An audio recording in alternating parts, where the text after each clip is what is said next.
As evening light settles over the dense forests of Central Africa, a golden hue spreads across shallow marshes where antelopes often gather.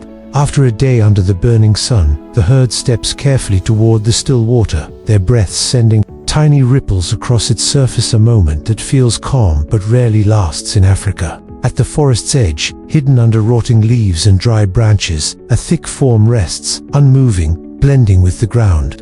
It is a 5-meter-long female African rock python, its brown stripes matching the faded forest floor. It hasn't eaten for weeks, its heavy belly not from hunger but from the eggs forming inside. Rock pythons hunt less when pregnant. It needs one last meal, enough to sustain weeks of hiding, guarding, and waiting without food or movement. As the antelopes lower their heads to drink the dusty mirror of water, ears twitching at every faint sound, all seems undisturbed until the python strikes. Its bite clamps onto a shoulder, and its body coils like a living rope, tightening relentlessly. The antelope thrashes, water flying everywhere, but escape is impossible. Within an hour, the body vanishes into the python, acids beginning the slow work of releasing the energy it needs for what comes next. Beneath the tree roots, the swollen predator rests, breathing deep and heavy, but its body is also swollen with the weight of dozens of fully developed eggs. This moment marks not just the end of a hunt, but the shift from predator to mother. Rock pythons select nesting sites with precision, a deep hollow at the base of a rotting tree, where the soil stays soft yet dry, the temperature stable, and the forest utterly still. Heavy and ready, it begins its return. Beneath the thick canopy, where moonlight cannot pierce the layers of leaves, the python glides forward in a slow, deliberate rhythm. There is no urgency, no need to hide. It is no longer a hunter, but a vessel of instinct, driven by memory and biology. At last, it reaches the narrow gap between two ancient tree roots, the familiar scent of damp earth and decaying wood seeping through. Silently, it slips inside, coiling deep within the crevice as darkness swallows all trace of movement. Here it will remain, wrapping its body around the clutch to warm and shield the eggs until they hatch. The African rock python is the largest snake on the continent, reaching lengths of 6 meters and weights of over 100 kilograms. Lacking venom and never chasing prey, it kills with muscle alone, constricting until breath and heartbeat are crushed. Masters of ambush, they can wait motionless for hours beside water or along well-worn trails, surviving for weeks on a single large meal. After feeding, they retreat to solitude, digesting in silence. Among snakes, females are exceptional. After laying 20 to 100 eggs, they guard and incubate them, a rare act of maternal care. The python coils tightly around its eggs, warming them with its own body heat, remaining in the nest for weeks without food until the hatchlings emerge beneath the thick layers of vegetation. Meanwhile, at the water's edge, the herd of antelopes slowly drifts away. There is no panic, no cries of grief. They simply move on in silence. The young antelope taken was just one of many, and though its death was sudden and unseen, it does not halt the herd's march forward. From a distance, the scene seems calm, even serene, but a closer look reveals a gap in their formation, a missing link in the chain of life. Older individuals glance around more often. A few mothers press closer to their young. These shifts are small, almost imperceptible, yet they show that the herd remembers not through conscious thought, but through instinct carried by the group. The dust has not settled, and scattered prints mark the place where life ended only moments ago. As shadows stretch across the grasslands and the python retreats into darkness to nurture new life beneath the earth, the antelopes continue their endless journey. They claim no permanent territory, no shelter.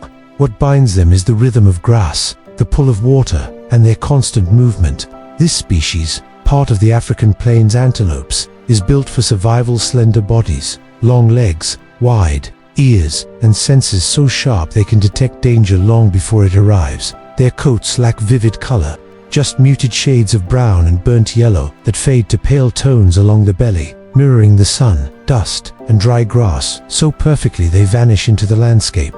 An adult antelope can sprint at nearly 80 kilometers per hour, twisting sharply and leaping high like a gust of wind. Yet speed alone doesn't keep them alive. Safety lies in numbers. Herds can range from dozens to hundreds, each individual an ever-watchful sentinel. The flick of an ear, the snap of a twig, or the faintest rustle is enough to set the entire group in motion. for hesitation means death to lions, cheetahs, crocodiles, or even rock pythons. Their journey shifts with the seasons. When water dries in the lowlands, they move north. When the grass withers in the highlands, they descend to the valleys. They navigate not by memory of individuals, but by the wisdom of the herd, carried through countless generations. Each moment, morning, afternoon, every step is a decision. Stop or keep going, graze or wait. There are no maps, only instinct guiding them through unseen traps in grass, rock, and water.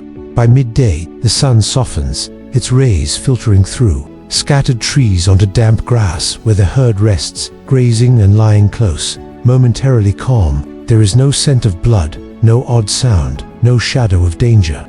Yet, high among the tall trees, a female leopard waits, her body pressed against rough bark, her unblinking eyes fixed on what comes next. Motionless as a shadow, the leopard blends into the forest, its grey-gold coat marked with rosettes that echo the texture of the bark. Every muscle is locked in perfect stillness, yet beneath the surface coils the tension of a spring ready to explode. Below, just steps from the herd, a male antelope lowers its head to graze, pushing aside branches with its horns, breathing slow and steady, unaware of the eyes fixed on it. The wind favors the hunter. The distance is perfect there, is nothing left to wait for. The leopard crouches, spine arched, tail flicking once, and then it launches like lightning from the branch. The antelope startles, staggers, but the strike is already sealed.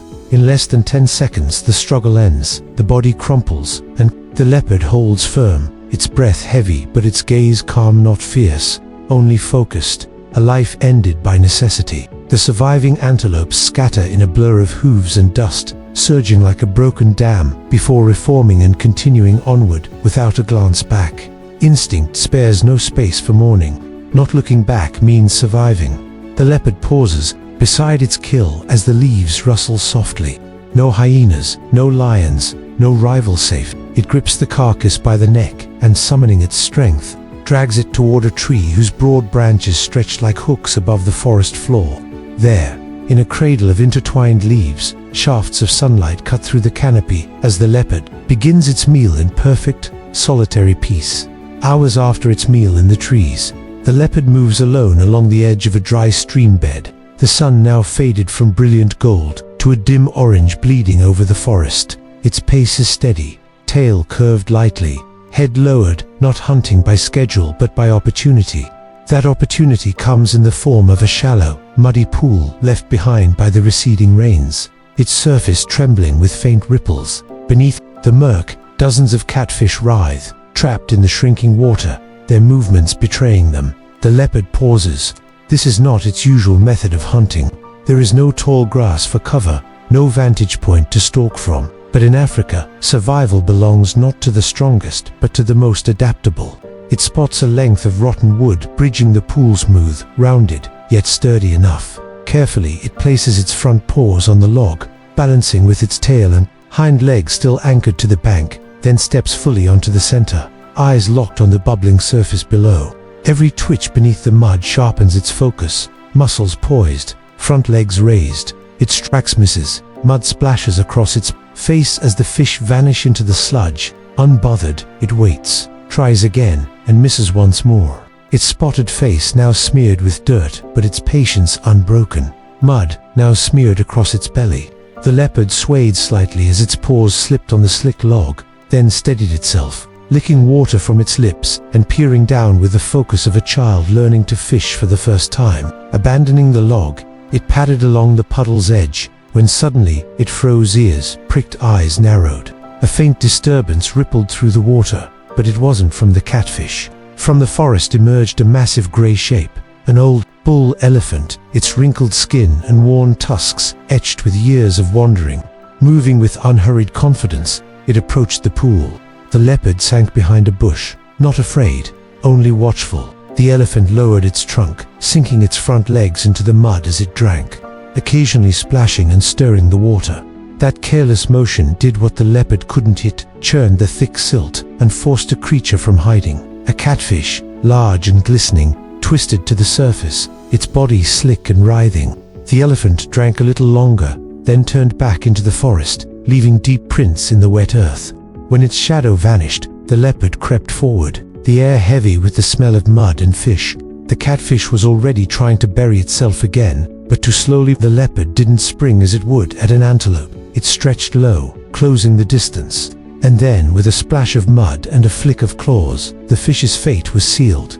With a sudden lunge, the leopard sank its teeth into the slick back of the catfish, this time holding firm as the creature thrashed helplessly, its own face smeared with mud, eyes blinking against the grit. Clamping down on its wriggling prize, the leopard backed away from the puddle, carrying the unexpected catch, a meal it might never have claimed without the accidental help of the massive wanderer that had passed before. As it padded into the shadows, the last light of the sun slipped behind the trees, turning the forest edges to bronze and then to gray. Overhead, eagles traced wide circles in the fading sky, gliding toward their night perches, while the wind grew cooler, laced with the scent of damp earth and the faint metallic tang of blood from some unseen kill deeper in the woods.